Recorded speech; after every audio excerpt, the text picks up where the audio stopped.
साल 1983 में केविन नाम के एक आदमी ने एक वर्चुअल दुनिया बनाई जिसे ट्रॉन सिस्टम कहा जाता है। इसी सिस्टम के एक हिस्से को ग्रिड कहते हैं, जहां पर किसी भी तरह के एक्सपेरिमेंट को असल दुनिया के मुकाबले बहुत तेजी से किया जा सकता है। केविन ने किसी तरह अपने शरीर को भी इसी दुनिया में अपलोड कर दिया था। अब कहानी साल 2025 में पहुंची। अब हम डिलिंजर सिस्टम्स कंपनी के मालिक जूलियन को देखते हैं, जिसने ग्रिड के ऊपर एक सुपर सोल्जर प्रोग्राम बनाया था जिसका नाम है एरिस। सालों की ट्रेनिंग के बाद एरिस अब इतना ताकतवर हो चुका था कि वो एक समय पर बहुत सारे दुश्मनों से लड़ सकता है। एरिस को जूलियन अपनी कंपनी का हुक्म का इक्का समझता है। अब उसने इन्वेस्टर्स के लिए एक खास प्रेजेंटेशन रखी। सभी इन्वेस्टर्स ने जब सेफ्टी ग्लासेस पहन लिए तो एक बहुत बड़ी मशीन एक्टिवेट हुई जिसने कई लेजर्स की मदद से कमरे के बीचों बीच एक टैंक बना दिया। ये टैंक आधुनिक हथियारों से भरा हुआ था, किसी भी तरह के युद्ध में जाने के लिए बिल्कुल तैयार। जूलियन ने इन्वेस्टर्स को बताया कि इस टैंक को मैंने ग्रिड सिस्टम के अंदर बनाया है और लेजर्स के जरिए असल दुनिया में लाया गया है। अब ये एक बार बना दिया ना, इसको जितनी मर्जी बार कॉपी कर लो। हम कुछ ही मिनटों में इस टेक्नोलॉजी से बहुत सारे टैंक बना सकते हैं, दुनिया की किसी भी फौज को हरा सकते हैं। साथ ही उसने अपने फौजी एरिस को दिखाया जो कि टैंक के अंदर से निकला। उसने बताया कि एरिस बहुत ज्यादा ताकतवर है, उसका पूरा कंट्रोल उनके पास है तो वो गद्दारी नहीं कर सकता। अगर लड़ाई में एरिस मर भी गया तो फर्क नहीं पड़ता, हम 2 मिनट में दूसरा प्रिंट कर देंगे। तभी बाहर से बिजली कड़कने की आवाज आई तो एरिस ने सबसे कहा कि जल्द ही बारिश होने वाली है। ये सुनकर सब लोग हंस पड़े। इन्वेस्टर्स जूलियन की प्रेजेंटेशन से बहुत खुश हुए और उसके साथ काम करने को सारे तैयार हो गए। इन्वेस्टर्स के जाने के बाद एरिस बाहर गया और बारिश में एक जुगनू को देखकर हैरान हो गया, क्योंकि उसने पहले कभी असल दुनिया में ये सब कुछ महसूस नहीं किया था। तभी अचानक एरिस और टैंक दोनों टुकड़ों में टूटकर गायब हो गए और ये पता चला कि असल दुनिया में ये प्रोग्राम सिर्फ 29 मिनट तक ही टिक पाएंगे। जूलियन की मां एलिजाबेथ ने उसे चेतावनी दी कि इन्वेस्टर्स को ऐसे धोखा देना ठीक नहीं होगा, उन्हें बता दो कि 29 मिनट बाद सब गायब हो जाएगा। लेकिन जूलियन ने अपनी मां को बताया कि मैं परमानेंस कोड को ढूंढ लूंगा। परमानेंस कोड मिलते ही उसके प्रोग्राम हमेशा के लिए असल दुनिया में रह सकेंगे। मगर एलिजाबेथ ने उसे याद दिलाया कि 6 महीने के अंदर अंदर कुछ तो करना होगा तुम्हें, वरना ये इन्वेस्टर तुम्हें कच्चा चबा जाएंगे। ट्रॉन सिस्टम के इन्वेंटर केविन ने परमानेंस कोड को कहीं छुपा रखा था ताकि कोई भी इंसान ग्रिड में खतरनाक चीजें बनाकर उन्हें असल दुनिया में हमेशा के लिए ना ले आए। और ये कोड कहाँ है कोई नहीं जानता। इसके बाद हम अलास्का में ईव नाम की लड़की को देखते हैं जो कि केविन की ही बेटी है। वो एक प्राइवेट स्टेशन में पहुंची जो कि केविन ने ही बनाई थी। फिर बाद में उसकी बहन टेस ने इस जगह का इस्तेमाल किया, लेकिन फिर बाद में उसकी मौत कैंसर से हो गई। ईव ने जैसे ही कंप्यूटर चलाया उसे टेस का एक मैसेज मिला जिसे देखकर वो बहुत भावुक हो गई। कुछ देर बाद उसका दोस्त सेथ भी वहाँ पर आ गया। टेस ने अपनी पूरी जिंदगी परमानेंस कोड ढूंढने में लगा दी थी और अब ईव और सेथ मिलकर उसके इस मिशन को आगे बढ़ाने वाले थे। 4 दिनों तक जमा देने वाली सर्दी में रहते हुए उन्होंने ढेर सारे पुराने डेटा को छान मारा। आखिर में उन्हें डीएनए की शेप का एक अजीब सा कोड मिला। उस कोड को टेस्ट करने के लिए उन्होंने ग्रिड के अंदर एक संतरे का पेड़ डिजाइन किया और फिर लेजर्स की मदद से उसे असल जिंदगी में ले आए। उन्होंने बड़े ध्यान से स्टॉप वॉच चलाई, ये देखने के लिए कि 29 मिनट बाद भी पेड़ रहेगा या नहीं, लेकिन उस पेड़ का कुछ नहीं बिगड़ा। उधर एरीज फिर से ग्रिड में जागा, लेकिन इस बार वो बहुत डरा हुआ था। उसके दिमाग से जूलियन की बातें जा नहीं रही थी जब वो एरीज के लिए बोल रहा था कि अगर ये तबाह भी हो गया तो दूसरा बना लेंगे। उसकी दूसरी कमांडर एथीना ने पूछा कैसी रही दूसरी दुनिया की सैर। एरीज ने उसे बताया कि बारिश तो कुछ अलग ही महसूस हो रही थी। एथीना को उसकी बातें समझ नहीं आई क्योंकि वो कुछ महसूस थोड़ी कर सकते हैं, वो लोग इंसान थोड़ी हैं। अगली रात एनकॉम कंपनी ने अपनी लेटेस्ट गेम के लॉन्च के लिए एक बड़ा इवेंट रखा। उनका चीफ टेक्नोलॉजी ऑफिसर अजय बहुत परेशान है और ऊपर से मीडिया भी इवेंट से उसके गायब होने की खबर पूरे शहर में फैला रहा था। इसी बीच एलिजाबेथ को पता चला कि जूलियन एनकॉम को हैक करने वाला है, क्योंकि वो जानता है कि ईव भी परमानेंस कोड के पीछे लगी हुई है। एलिजाबेथ ने कहा कि ये बहुत रिस्की है, रहने दो, लेकिन जूलियन ने अपनी माँ की बात को नजरअंदाज कर दिया और अपनी फौज को भेज दिया ईव की यूजर फाइल्स चुराने के लिए। जल्दी ही एरिस, एथीना और दूसरे कुछ फौजी ग्रिड के अंदर एनकॉम के सर्वर में घुस गए। उन्होंने एक खास हथियार की मदद से बिल्डिंग की दीवार में एक सुराख खोल दिया जिससे वो अंदर घुस सके। तभी असली दुनिया में एक गार्ड को अलर्ट का मैसेज मिला। जूलियन की टीम ने बड़ी आसानी से डिजिटल गार्ड्स को मार दिया और एरिस इंफॉर्मेशन ब्लॉक तक पहुंच गया, जहां से जूलियन को एनकॉम के पूरे सिस्टम की जानकारी मिल गई। मगर तब तक सिक्योरिटी प्रोग्राम्स एक्टिवेट हो गए थे। एरिस का ध्यान एक वीडियो में चल रहे इंटरव्यू पर पड़ा जिसमें ईव ग्रिड के अंदर डिजाइन किए गए प्रोग्राम्स और इंसानियत के बीच के रिश्ते पर बहुत अच्छी सोच रखती है। उसकी बातें जूलियन जैसी नहीं थी कि मर गए दोबारा बना देंगे। लेकिन तभी एरिस को दोबारा अपना मिशन याद आया और वो जल्दी से फाइल्स बटोरने लगा। लेकिन जैसे ही टीम बाहर निकलने की कोशिश करने लगी, एनकॉम की सिक्योरिटी उन्हें रोकने पहुंच गई और फिर एक जबरदस्त लड़ाई शुरू हो गई। एनकॉम के पास बहुत सारे फौजी थे, लेकिन एरिस और उसकी टीम किसी भी फौज को मिटाने के लिए तैयार थे। उन्होंने बड़ी आसानी से गार्ड्स को हरा दिया और वहां से निकलने लगे। लेकिन एरिस पीछे रह गया जब उसे पता चला कि उसका एक साथी अभी भी लड़ रहा है। दरअसल उसे चोट लग गई थी। तभी एथीना ने कहा कि ये दोबारा जिंदा हो जाएगा, कोई फर्क नहीं पड़ता। लेकिन एरिस उसे बचाने चला गया। उसने जबरदस्त तरीके से गार्ड्स के वार से बचते हुए उन्हें मार दिया और अपने साथी को बचा लाया। जूलियन इस बात से बहुत परेशान होने लगा कि उसके सोल्जर्स को इतना टाइम लग रहा है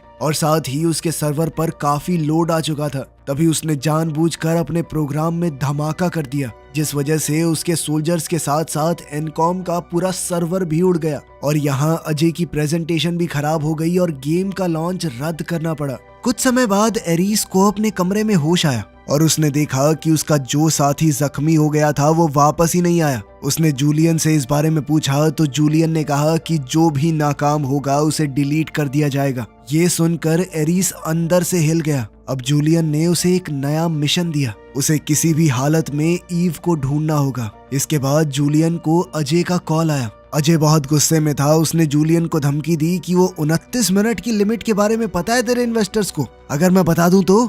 लेकिन जूलियन उसे उल्टा चिढ़ाने लगा कि तेरी मालकिन ईव कहाँ पे है कुत्ते, जिसके इशारों पे भौंकता है तू। इस बात से एजे ने गुस्से में आकर फोन काट दिया। कुछ दिनों बाद ईव और सेथ अलास्का से निकल पड़े, अपने साथ ग्रिड से लाए हुए संतरे लेकर। जैसे ही उनके फोन में नेटवर्क आया, एजे ने तुरंत ईव को कॉल किया और गुस्से में सब कुछ बताया कि क्या क्या हुआ है। ईव ने उसे शांत किया और बताया कि कोड मिल गया मुझे।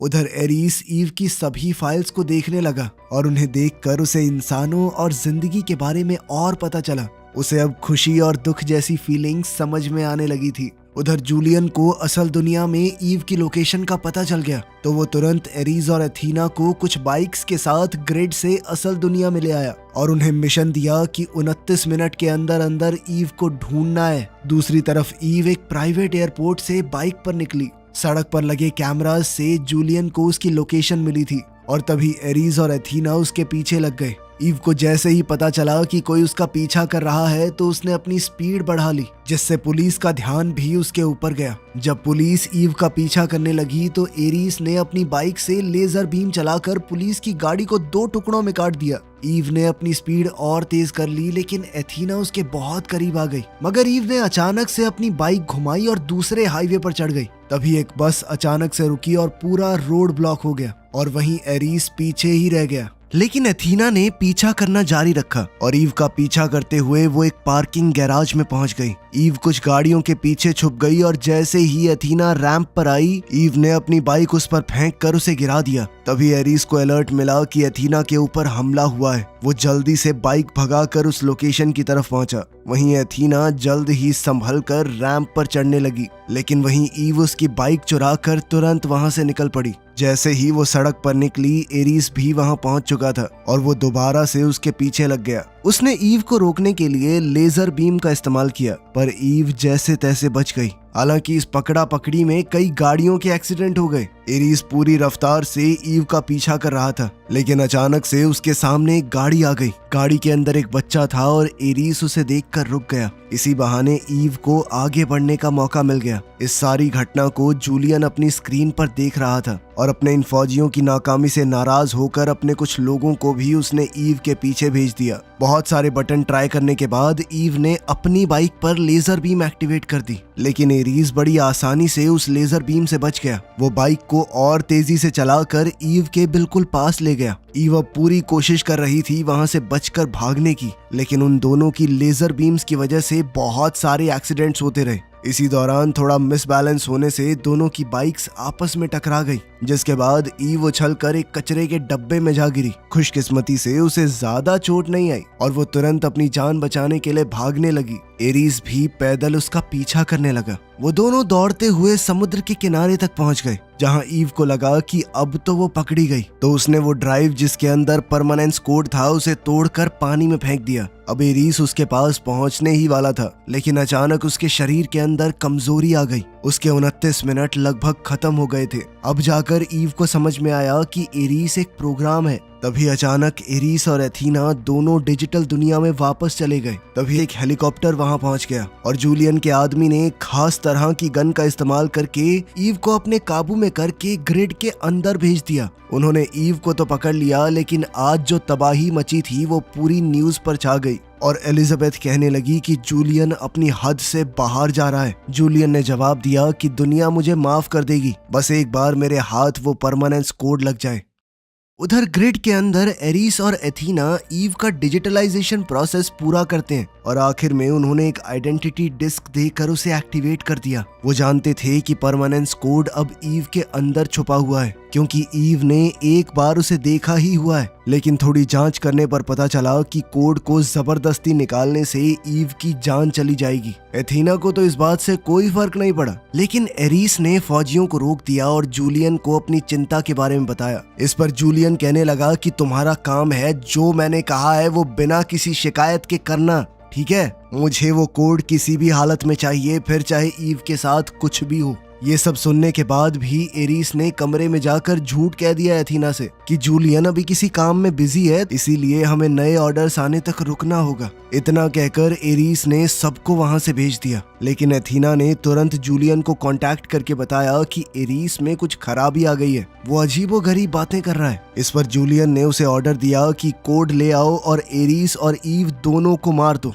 इस दौरान एरीस ईव से पूछता है कि उसे किस पर भरोसा करना चाहिए। इस पर ईव ने कहा कि जूलियन के ऊपर कभी भरोसा मत करना, क्योंकि वो निहायत ही खुदगर्ज आदमी है, सिर्फ अपने बारे में सोचता है, बाकी कोई मरे कोई जिए कोई फर्क नहीं पड़ता उसे। तभी एथीना अपने 2 फौजियों के साथ वापस आई और हमला करने की तैयारी करने लगी, लेकिन तभी एरीस ने अपनी डिस्क से जमीन पर हमला करके एक छेद कर दिया, जिस वजह से वो और ईव दोनों ग्रिड से बाहर नीचे की तरफ गिरने लगे। गिरते हुए वो कई लाइट से टकराए और आखिर में पानी के अंदर जा गिरे। एरीस ईव को पकड़ने के लिए उसकी तरफ तैरने लगा और फिर एक डिवाइस को ऑन करके वो बाइक पर वहां से भागने लगे। एथीना समझ गई कि ये दोनों किस तरफ गए होंगे और तुरंत अपने ड्रोन्स को उनकी तरफ भेजा। ग्रिड से गुजरते हुए ईव तरह तरह की लाइट्स और कोडिंग को देखकर हैरान रह गई। एरीस ने समझाया कि थोड़ी आगे जाकर एक ट्रांसफर पोर्टल है, वहां से तुम असली दुनिया में वापस जा सकती हो, लेकिन वो मदद तभी करेगा अगर ईव उसे भी वो परमानेंस कोड देगी।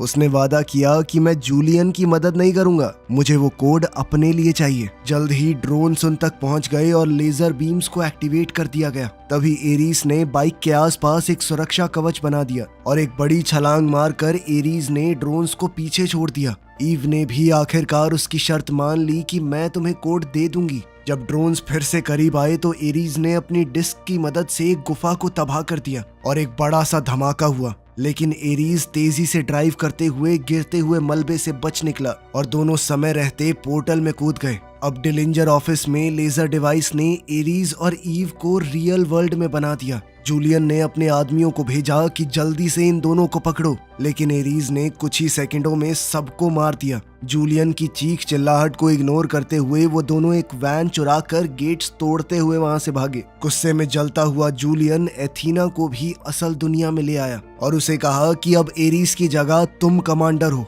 उसने एथीना को मिशन सौंपा कि किसी भी हाल में मुझे वो कोड चाहिए, फिर चाहे उसके लिए कुछ भी करना पड़े। साथ ही उसे एक ग्लाइडर और डिजिटल गन भी दी गई ताकि वो एरिस और ईव को पकड़ सके। एथीना के जाते ही एलिजाबेथ ने जूलियन को जोर से थप्पड़ मारा कि क्या कर रहे हो तुम।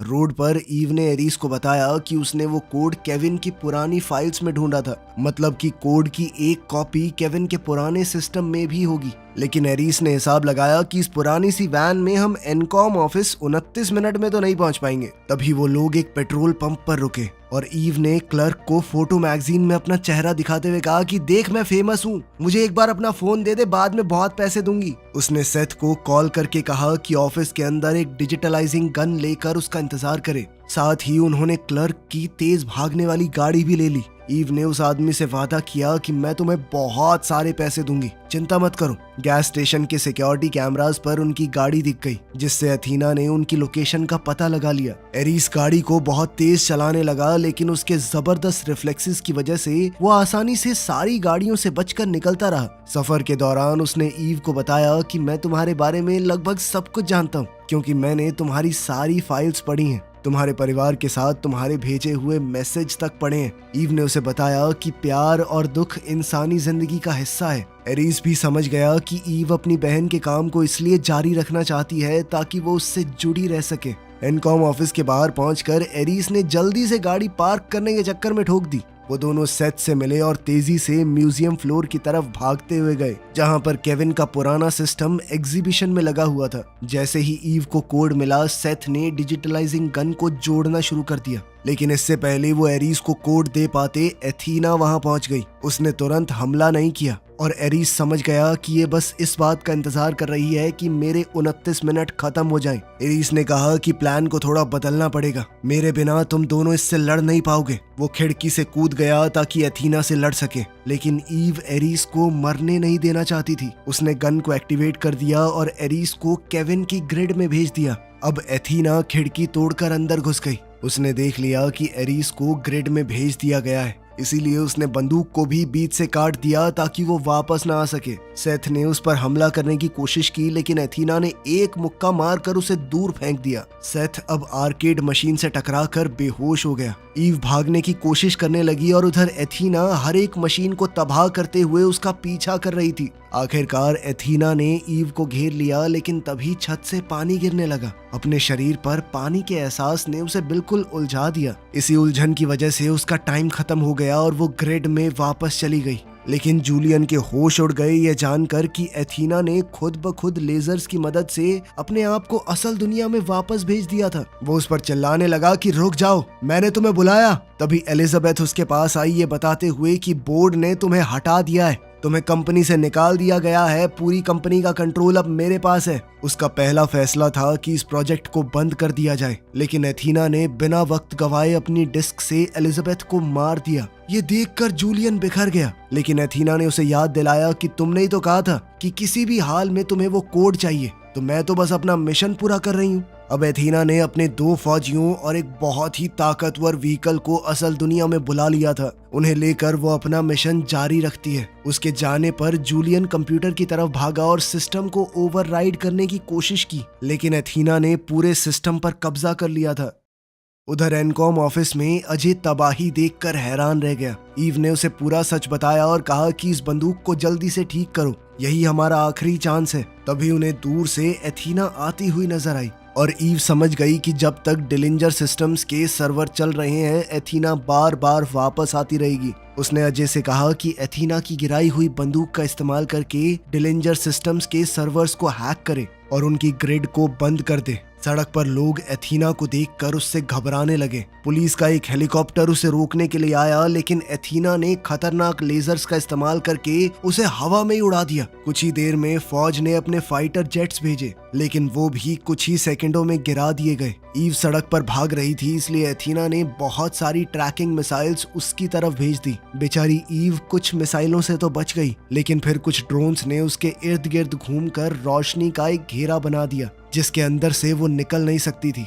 तभी एक फाइटर जेट एथीना के व्हीकल के इंजन से टकरा गया, जिससे उसने कंट्रोल खो दिया और नीचे गिरते हुए कई बिल्डिंग्स से टकरा गई। उधर केविन की ग्रिड में एरीज केविन की ही एक परछाई से मिला, जो कि इस पूरे सिस्टम को बनाने वाले इंसान केविन की ही एक कॉपी थी। एरीज ने कहा कि अगर तुम केविन हो तो तुम्हारे पास परमानेंस कोड भी होगा। देखो, वो कोड मुझे सिर्फ अपने लिए नहीं चाहिए, मैं जीना चाहता हूँ ताकि ईव को बचा सकूं। तुम्हारी पोती है वो। एरीज की बातें केविन को पसंद आई, इसीलिए उसने परमानेंस कोड दे दिया और उसे एरीज की डिस्क में डाल दिया। एरीज ने अब अपनी डिस्क का इस्तेमाल करके एक रोशनी की बीम में कदम रखा, जो उसे केविन के पुराने बेसमेंट में ले गई। शहर में एथीना अब अपने टैंक में बैठ गई थी और उसने तेजी से जाकर ईव को पकड़ लिया। अब उसके वापस जाने के कुछ ही मिनट बचे थे, इसीलिए एथीना ने अपने रास्ते में आने वाली सभी गाड़ियों को चकनाचूर कर दिया। अचानक एरीज सड़क के बीच में आ गया और उसके सूट पर नए रंग चमकने लगे, जो बताते थे कि अब वो पूरी तरह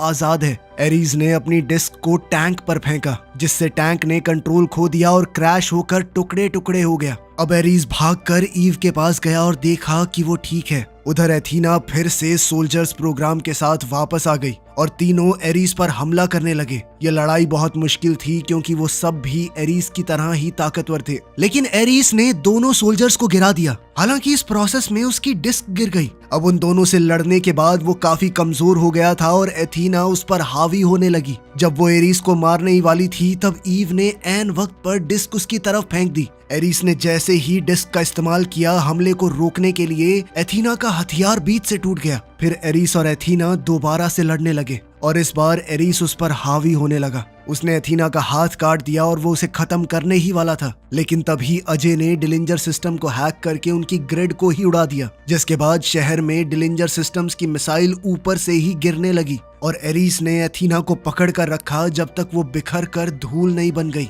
इसके बाद एरीस ने ईव से कहा कि ग्रिड सिस्टम को तुम्हारी जरूरत है, और फिर वो पुलिस के पहुंचने से पहले ही वहां से गायब हो गया। बाद में मीडिया ने इस इंसिडेंट को कवर किया और डिलिंजर सिस्टम्स के ऊपर कई केस लगे। पुलिस अब जूलियन को गिरफ्तार करने के लिए उसके ऑफिस में पहुंच गई, लेकिन इतने में जूलियन ने खुद को ग्रिड के अंदर भेज दिया ताकि वो गिरफ्तारी से बच सके। कुछ हफ्ते गुजरते हैं और अब ईव परमानेंस कोड का इस्तेमाल करके दुनिया की मदद करती है। सिर्फ एक बटन दबाने पर खाना और दवाइयाँ असल दुनिया में आने लगी। फिर एक दिन उसे एरीज का पोस्ट कार्ड मिला। वो पूरी दुनिया घूम रहा था इंसानियत को समझने के लिए। वीडियो पसंद आई तो लाइक कर देना, चैनल को सब्सक्राइब कर लेना। मिलते हैं अगली वीडियो में।